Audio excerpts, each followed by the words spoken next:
Chairman peoples party Bilawal Bhutto Zardari نے کہا ہے کہ صدر زرداری نے 7ویں بار مشترکہ اجلاس سے خطاب کیا۔ اس دوران اپوزیشن نے احتجاج نہیں کیا تھا بلکہ گالم گلوچ کی تھی۔ کل کے واقعے پر اسپیکر کو مجبور اور 2 اراکین کو معطل کرنا پڑا۔ اپوزیشن دائرے میں رہ کر تنقید کرے۔ اپوزیشن ارکان آسپا جیسی نہتی لڑکی سے ڈرتی ہے۔ کل کو پیغام دنیا میں اچھا نہیں گیا۔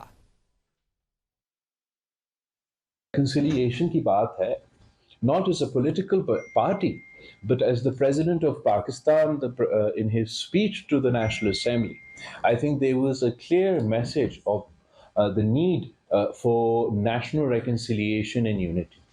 جہاں تک سیاسی بیانات ہے، میں نے تو جب سے الیکشنز ہوئے ہیں ہمارا 3 جو خواہشات ہے، مطالبات ہے، national charter of reconciliation, national charter the economy اور جوڈیشل ریفارمز کے حوالے سے وقتاً فوقتاً اٹھاتے رہتے ہیں، اور صدر پاکستان نے بھی اس پہ زور دیا، مگر اٹ ٹیکس 2 to tango۔